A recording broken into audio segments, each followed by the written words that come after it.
medium and technique. So yun yung pinaka-focus niya as an artist. So you have to understand that some of the artists here, ang focus nila is more on the formalist approach.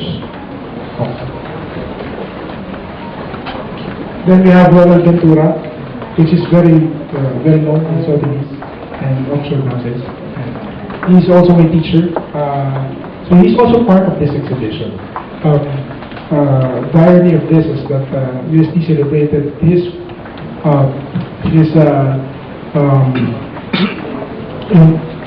yung kanyang success, but he is part of this exhibition. And Ivan Rojas, who is a very good painter, who painted yung isa sa mga pinakamaliit na trabaho dito sa loob ng exhibition, pero I think very visually malakas. So he's a painter. His practice is really about painting and just focusing on it, the technique, the style, you know. And lastly, I leave you with the work of Marcos Nada, who is a graphic designer, and also a painter, who is also a teacher. His work is all about who is mightier than the pen. It depends who is mightier than the pen. So if we said that the pen is mightier than the sword, then who is? It all depends kung sino yung mas mightier than the sword.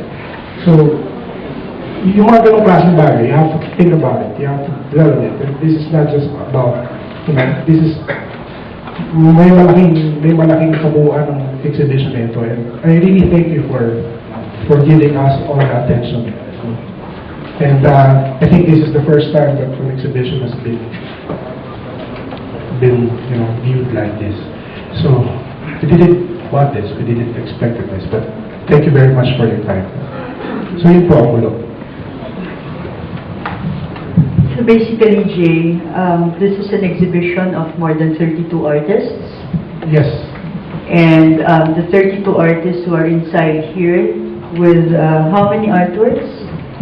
32 artworks. 32 artworks, and these are all individual artists who have something to say based on your curatorial theme, contribution to society, discourse on society and art, and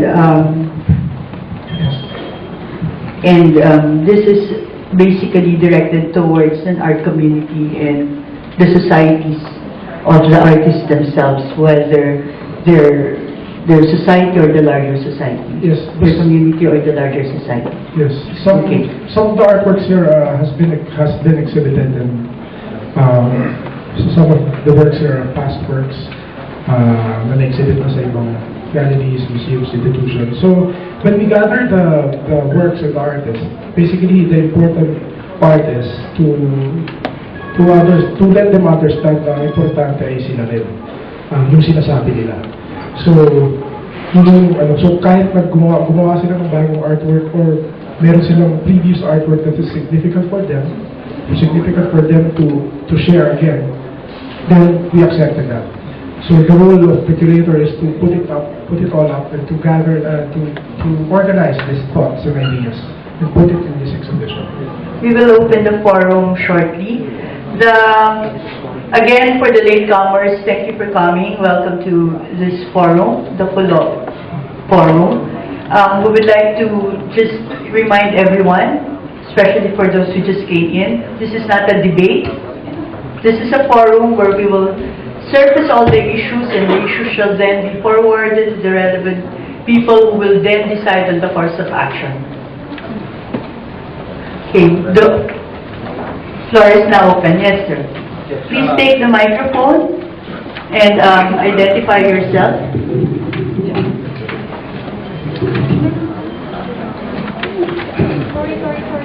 I'm sorry, sir. Please, I beg your indulgence. The CCP head apparently has a statement, and I didn't know that she had a statement. I understand the confusion. Sorry. I'll just we both apologize for that. I understand her confusion because when she asked if I had a statement, I said no. Although I have something to say. I would like to qualify that it's not, what I'm up here for, what I want to speak to you about is not really a statement, but to properly background everything that's happened.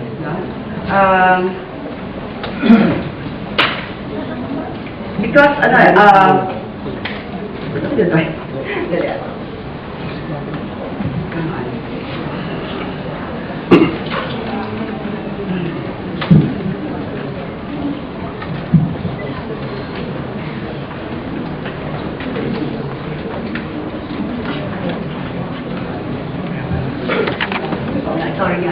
okay, because despite the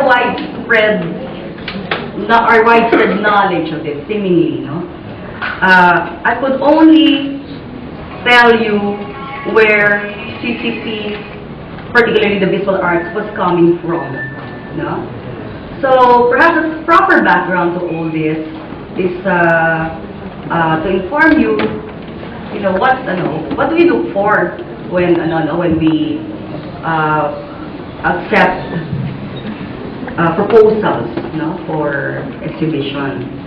Note that, like many museums, the CCP has its own programmed exhibitions and also works with institutions, individuals, organizations towards the development of other exhibition projects. So what we ask for,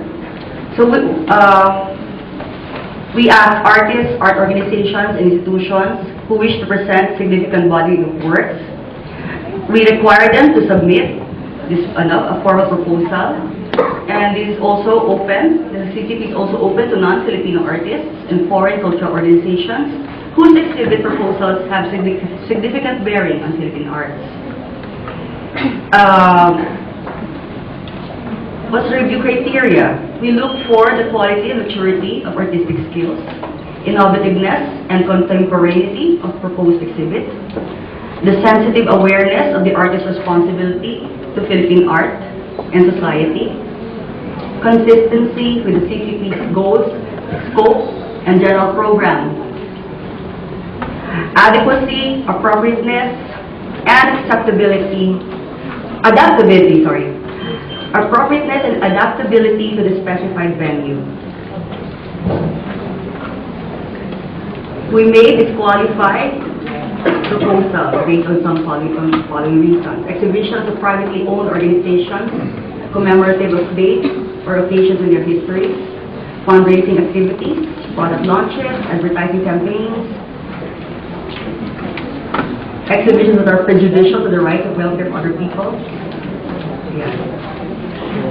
So, if we accept following the following proposals on exceptionally meritorious grounds, exhibitions which have been previously presented in other venues, exhibitions by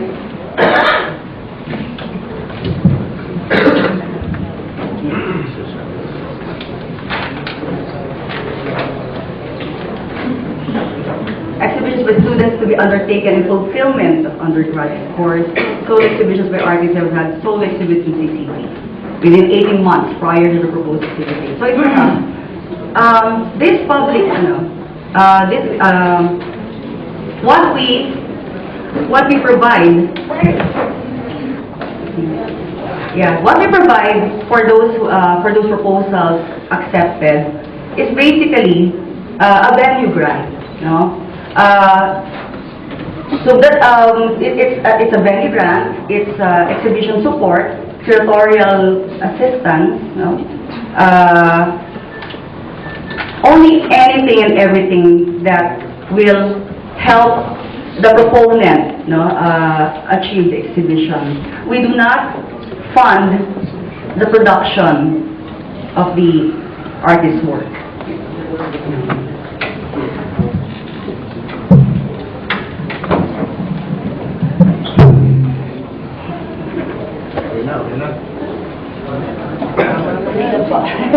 Mahaba na. Ay, pasensya na po.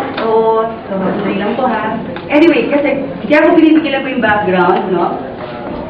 Oo. Kasi po, natatanong kami, may mga ilang, natanong na sa amin, bakit tinanggap yung sa KULO na proposal. Number one is that, bakit daw hindi siya official exhibition ng UST? Actually, the CCP has accepted proposals by contemporary artists who want to say, okay, we come from TUP, we come from UP, we come from UST. That is a position that is perfectly acceptable to the CCP. Because it's part of the artist's identity, where they were schooled in. We are particular naman about stating whether the exhibition is a formal or official exhibition by the institution. In that case, it's always CCP co-presents or presents in cooperation with the institution, that particular exhibition. But yes, it is perfectly acceptable to state that artists come from a certain school without getting the official permission of that school. Second point is that we were also asked about the different positions of the artists involved here, and that some may be risky, and that's of course proven later on. Yes, indeed, it has become quite incendiary. Given that question, I said whether the positions of the artists were critical or not, about where they're coming from is they come from Catholic University, and it's really a mixture of views and positions that some you can say are quite conservative, and some have proven to be more or most radical. And on that line, I did say that to my judgment, for as long as the artist knows exactly the subject, in this case, if it is, if he's coming from Catholicism, he's really a Catholic, then I say he must be ready. I assume that he is ready to take responsibility for whatever he wants to say about society, his religion, anything that pertains to his identity. As long as he knows that and he lives that, and it belongs to him as well. So basically, Karen, are you saying that the CCP, number one, the CCP as co-organizer is simply a venue? Yes.